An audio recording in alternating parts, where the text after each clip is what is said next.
Wabarakatuh. Selamat pagi pemirsa, kembali bersama saya Muhammad Nurul Iman yang menemani Anda dalam beberapa menit ke depan dalam Breaking News.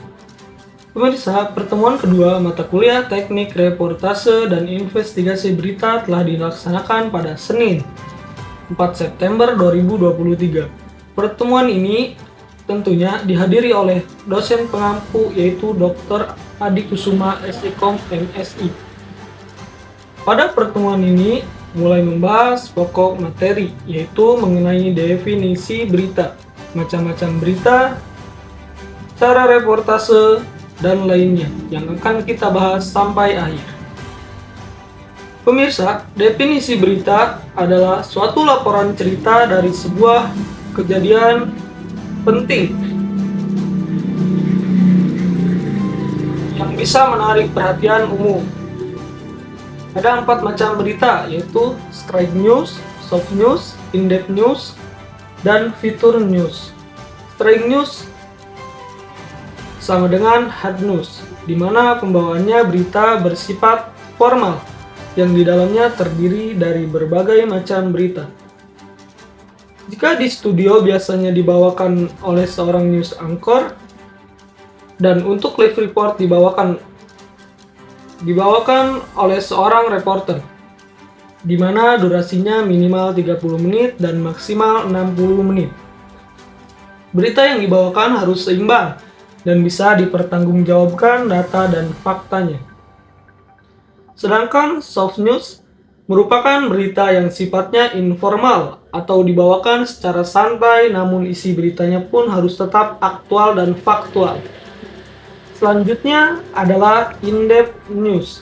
In-depth news merupakan jenis berita yang mendalam, namun sifatnya berbeda dengan investigasi, di mana segmen beritanya dibuat khusus dan sifatnya independen, yaitu tidak memihak ke pihak manapun dan fokus terhadap satu permasalahan, seperti biografi tokoh, profil perusahaan, dan lain sebagainya, tanpa melibatkan isu-isu yang mengandung konflik.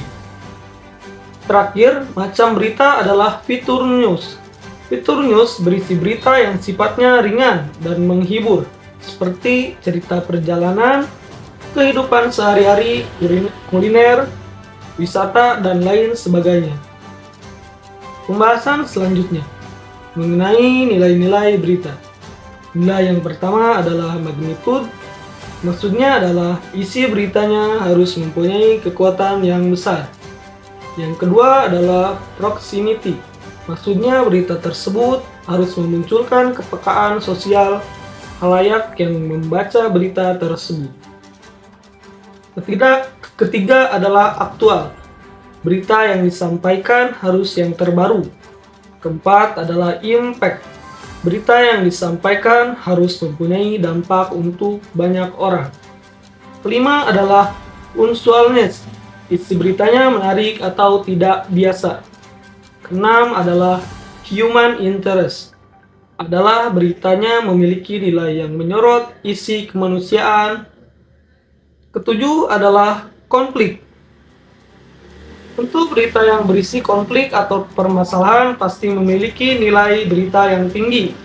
Kedelapan adalah surprising. Berita yang isinya mengejutkan. Seperti biasa, seperti berita kematian seorang tokoh yang besar. 9 adalah seks. Berita yang mengenai seks selalu menjadi isu sensitif dan bisa membuat berita tersebut memiliki nilai yang besar. Yang terakhir adalah information. Tentu nilai berita yang paling penting adalah berisi informasi. Setelah membahas nilai-nilai berita, selanjutnya membahas syarat-syarat berita, yaitu harus aktual, faktual, penting, menarik, dan seimbang. Suatu berita dipublikasi di berbagai macam media, seperti media cetak, koran, majalah, dan lainnya. Seperti media siber, seperti media sosial, dan media elektronik, seperti radio, TV, dan lainnya. Untuk membuat suatu berita harus memiliki isu atau isu merupakan suatu masalah dan belum terpecahkan yang siap diambil keputusannya. Sedangkan fakta adalah suatu hasil pengamatan yang objektif, real atau nyata, dan dapat dilakukan verifikasi oleh siapapun. Apabila data tersebut tidak bisa diverifikasi oleh siapapun, maka berita tersebut disebut fitnah atau bohong. Untuk meriset suatu isu, harus melalui wawancara dokumentasi jurnalistik agar hasilnya tidak mengasal. Dan saat meriset suatu data harus mencatat apapun hal yang didapat. Saat wawancara pelafalannya harus jelas agar narasumber paham pertanyaannya yang kita ajukan.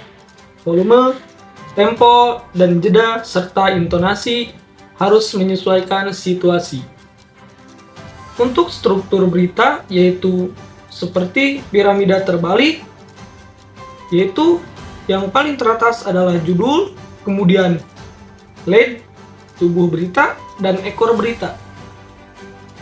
Reportase adalah pemberitaan kegiatan meliput, mengumpulkan berbagai macam fakta, informasi tentang berbagai unsur berita dari berbagai sumber, narasumber, kemudian ditulis, dilaporkan kembali dalam bentuk berita produk jadi.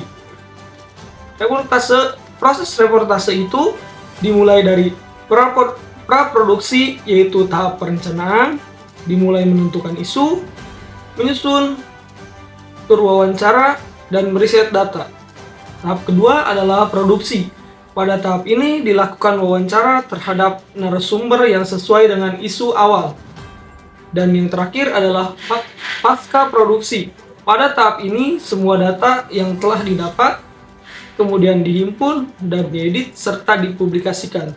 Cukup sekian dari saya. Assalamualaikum warahmatullahi wabarakatuh.